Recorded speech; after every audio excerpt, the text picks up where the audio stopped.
लिंग पुराण में 7 गलतियां बताई है कंगाल होने की। ये गलती अगर आपने भी करी है तो जिंदगी में कितना भी पुण्य करोगे उसका फल नहीं है। आज की कथा को लिखकर रखना, शायद तुम्हारी जिंदगी संवर जाए। लिंग पुराण में 7 गलतियां बताई है व्यक्ति को बर्बाद होने की। पहली गलती है, उसमें से अगर आप स्वीकार कर रहे हैं ये गलती तो समझ लो कि गलती आपने करी है। गंगा जल तो बुलवाया टैंकर भरकर, 21,000 बेलपत्र भी समर्पित कर रहे हो। आप मंदिर के अंदर बैठ गए, दर्शन करने वाला आता रहा, किसी को अंदर प्रवेश नहीं दिया। आप गंगा जल चढ़ाते रहे, आप बेलपत्र चढ़ाते रहे, आप स्वयं पूजन करते रहे, और दूसरा व्यक्ति ना जाने किस भाव से, किस रूप में आकर भगवान की सेवा करना चाहता था। पंडित जी ने आपके चक्कर में उसको जल नहीं चढ़ाने दिया, पंडित जी ने आपके चक्कर में उसको बेलपत्र नहीं चढ़ाने दिया। पहली गलती यह हो गई कि भगवान के भक्त को भगवान से दूर कर दिया गया। अब उठा लो श्रीमद् भागवत कथा। 2 देवताओं ने गलती करी थी। एक ब्रह्मा जी ने गलती करी थी कि गाय बछड़ों का हरण कर लिया था। 1 वर्ष होने में 1 दिन था, तब ब्रह्मा जी ने गाय बछड़े वापस दिए थे। दूसरी गलती इंद्र ने करी थी, जल वृष्टि करी, तब भगवान कृष्ण को गोवर्धन पर्वत उठाना पड़ा। दोनों देवताओं ने गलती करी, पर भगवान कृष्ण ने इंद्र को क्षमा कर दिया, पर ब्रह्मा को क्षमा नहीं करा। क्यों नहीं करा? क्योंकि इंद्र को क्षमा इसलिए करा क्योंकि इंद्र ने जब जलवृष्टि करी तो सारे ब्रजवासियों को भगवान के चरणों में लाकर छोड़ दिया। सारे ब्रजवासी गोवर्धन पर्वत के नीचे आकर बैठ गए, भगवान के चरणों में आ गए। और ब्रह्मा ने जो गलती करी वो ऐसी गलती करी कि भगवान से गाय और बछड़ों को दूर कर दिया। जो भगवान से भगत को दूर कर दे उसको शंकर कभी क्षमा नहीं कर सकता। इसलिए बर्बादी का पहला कारण आप भक्त और भगवान में दूरी बना दी।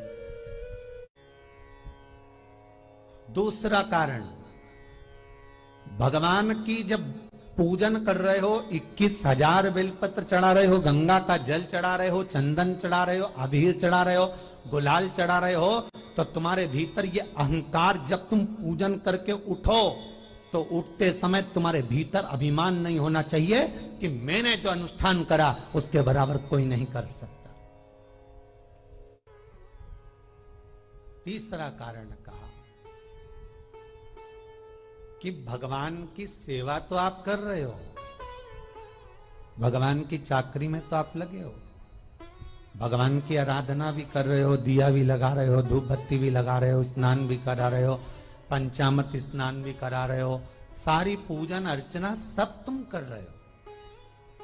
पर हो सकता है इस पूजन अर्चना में आप केवल 3 घंटा पूजन करते हो और बाकी के समय किसी न किसी की जीवात्मा को दुख पहुंचा रहे हो। एक कथा में एक बात कही थी कि भले मंदिर में दिया मत लगाओ, भले मंदिर में जाकर धूप बत्ती मत जलाओ, भले मंदिर में जाकर भोग मत लगाओ, भले मंदिर में जाकर जल मत चढ़ाओ, कुछ मत करो, भले भगवान को नए कपड़े मत पहनाओ, भले तुम्हारी मर्जी पड़े भगवान को भोग मत लगाओ, पर शास्त्र कहता है कुछ मत करो, पर एक काम जरूर करना कि किसी के चेहरे पर प्रसन्नता ला देना तो मंदिर में दिया जलाने के बराबर होगा। किसी के चेहरे पर चमक ला देना, प्रसन्नता ला देना तो अगरबत्ती लगाने के बराबर होगा। किसी गरीबड़े के, किसी दुखी के चेहरे पर अगर तुमने प्रसन्नता ला दी तो वो भगवान को कपड़े पहनाने के बराबर होगा। मालूम पड़े तुम मंदिर में पूरी सब्जी बांटो, मंदिर में भोजन कराओ, मंदिर में सारा पकवान चढ़ाओ, और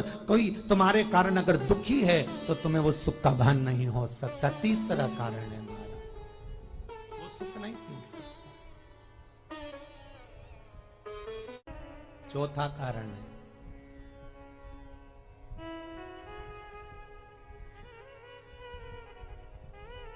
महाराज, जिस मंत्र को पढ़ा जा रहा है, जिस मंत्र का स्मरण किया जा रहा है,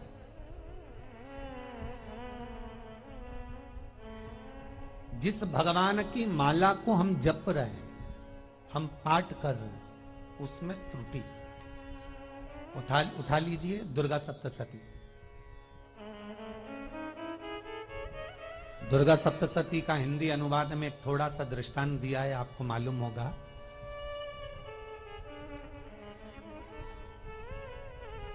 एक जजमान सप्तशती का पाठ कराते थे नवरात्रे में। नवरात्रे पूरे होते थे और उनकी पत्नी मर जाती थी। सप्तशती के अंदर लिखा है, बहुत ध्यान से सुनिएगा। दुर्गा सप्तशती का पाठ कराते थे और पत्नी नवरात्रे के बाद 4 महीना 3 महीने के बाद मर जाती थी। बहुत दुखी था सेठ। एक शादी करी, दूसरी करी, तीसरी करी, चौथी करी, चौथी पत्नी भी मर गई। बहुत दुख हुआ। आज वो गुरुजी के पास चले गया, गुरुदेव, गुरुजी, गुरुदेव, गुरुदेव। गुरुजी बोले क्या हो गया? सेठ जी बहुत दिनों के बाद आ रहे हो, क्या बात है गुरुदेव? मेरे को एक बात समझ में नहीं आती कि मैं नवरात्रे में सप्तशती का पाठ कराता हूं, देवी जी का यज्ञ करवाता हूं, माता रानी को चूनर पहनाता हूं, उनको सुंदर बिछुड़ी, पायल, चुनड़ी सब पहनाता हूं, कन्याओं का भोजन करवाता हूं, भंडारा करवाता हूं, जवारे बोता हूं, अखंड ज्योत लगाता हूं, पर नवरात्रि जैसी पूरी होती है उसके 2 महीने 3 महीने बाद मेरी पत्नी क्यों मर जाती है? 4 पत्नियां मेरी मर चुकी हैं, 5वीं मैंने शादी करी है। गुरुदेव आप कृपा करिएगा, कुछ तो बता दीजिए, कुछ करुणा कर दीजिए। गुरुजी बोले जब तू सब कुछ अच्छा कर रहा है, ज्योत भी जला रहा है, कन्या भोज भी करा रहा है, चुनड़ी भी चढ़ा रहा है, भंडारा भी कर रहा है, ज्योत भी लगा रहा है, जवारे भी बो रहा है, माता रानी की सेवा भी कर रहा है, अखंड रात्रि व्रत कर रहा है, सब कुछ तूने करा, यज्ञ भी करा, फिर तेरी पत्नी क्यों मर सकती है? ऐसा हो ही नहीं सकता। नहीं गुरुदेव, मेरी 5वीं शादी है गुरुदेव, अब की बार आप कृपा करिए। गुरुजी ने कहा तेरे पंडित जी को अनुष्ठान पर बुला, मैं कमरे में बैठकर सुनूंगा सप्तशती का पाठ, तब मैं ध्यान करूंगा। गुरुजी अंदर के कमरे में जाकर बैठ गए, ब्राह्मण पाठ करना प्रारंभ करा और ब्राह्मण ने पाठ करना प्रारंभ करा। उसमें एक शब्द आ गया, भार्यन्तु भक्षन्तु, भार्यन्तु भक्षन्तु। उसमें बोलना था भय पीड़ा को, हे जगत जननी तू भक्षण कर जा, पर ब्राह्मण बोलता था भार्यन्तु भक्षन्तु, मेरी पत्नी को, मेरी भार्या को तू भक्षण कर दे। पंडित जी जैसे ही बोले गुरुजी बाहर निकल कर आ गए।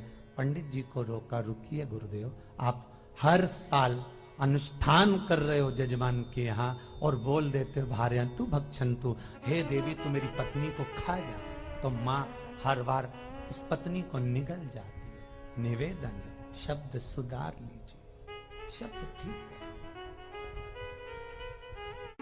चौथा कारण है कि आप जो पाठ कर रहे हो, आप जो पूजन कर रहे हो, आप जो अनुष्ठान कर रहे हो, उसमें कुछ ना कुछ गलती जरूर हो रही है। ये चौथा कारण है।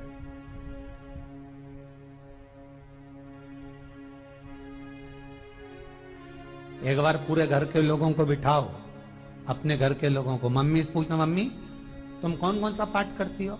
एक बार मम्मी से पूछना, फिर एक बार पापा से पूछना, पापा आप कौन कौन सा पाठ करते हैं सुबह? फिर बहू से पूछना, भाभी आप कौन कौन सा पाठ करती हो? फिर छोटी दुल्हन से पूछना, छोटी दुल्हन तुम कौन कौन सा पाठ करती हो? भैया आप कौन कौन सा पाठ करते हो? आप कौन कौन सा पाठ करते हो? पूछना। जब घर के अंदर बड़ी बहू अलग तरह का पाठ कर रही है, छोटी बहू अलग तरह का पाठ कर रही है, मंजली बहू अलग तरह का पाठ कर रही है, माँ अलग तरह का पाठ कर रही है, पति अलग तरह का पाठ कर रहा है, तो उसका जो प्रभाव है, कौन सी चीज कहां टकरा रही है, जिसके कारण घर में रोग इतना है कि कोई सही होने वाला ही नहीं है। अब तुम कहो कि सीवर वाले गुरुजी ने उपाय बताया, हमने बहुत करा, पर सही क्यों? तो सही क्यों नहीं हो रहा है? उसका कारण है या तो बड़ी बहू जो पाठ कर रही, या सास जो पाठ कर रही, जो पति जो पाठ कर रहा है, नाते जो भी उस घर के अंदर रहकर जो पाठ अर्चना कर रहा है, उसमें जरूर कुछ ना कुछ ऐसा हो रहा है जिसके कारण वो काम नहीं कर पा रहे। उसमें कुछ ना कुछ गलती हो रही है जिसको तुम समझ नहीं पा रहे, जिसको तुम अपने आप को बहुत विचार करते हो कि मेरे बराबर कोई नहीं कर सकता, मैं शंकर की भगत, मैं राम की भगत, मैं कृष्ण की भगत, मैं जो करती हूँ बहुत अच्छा करती हूँ, मैंने जो किया बहुत अच्छा करा। पर हो सकता है उसी कारण आपको दुख झेलना पड़ रहा है,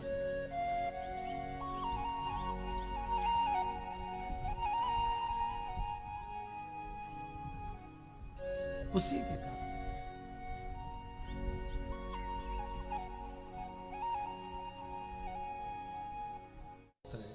महाराज, हमने जो दान किया, हमने जो पुण्य किया, हमने जो सत्कर्म किया, वो किस जगह पर लगा?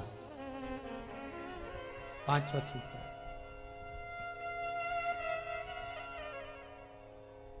जो आप दान कर रहे हो, जो आप पुण्य कर रहे हो, सत्कर्म कर रहे हो, वो किस जगह पर लगा? ये पांचवा सूत्र।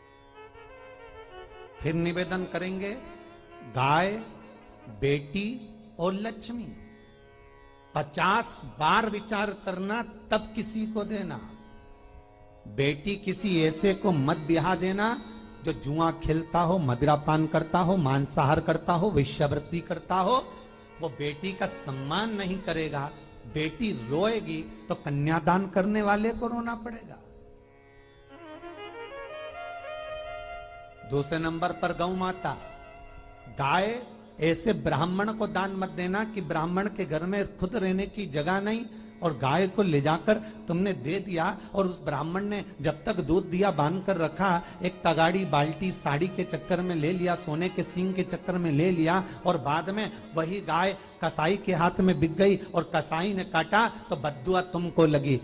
बेटी, गाय और लक्ष्मी, पैसा भी किसी ऐसे भिखारी के कटोरे में मत दान देना कि जिसने ले जाकर मदिरा पान में लगा दिया, जुए में लगा दिया, वेश्यावृत्ति में लगा दिया। अगर जिस भिखारी के कटोरे में पैसा दिया उसने शाम को ले जाकर मदिरा पान में, जुए में लगा दिया, तो लक्ष्मी रोती है कि तूने मुझे गलत जगह पर दिया है, इसलिए अब तुझे रोना पड़ेगा। तब व्यक्ति को रोना पड़ता है, फिर व्यक्ति रोता है। गाय, बेटी और लक्ष्मी 50 बार विचार करो, क्या सही जगह पर दे रहे हो?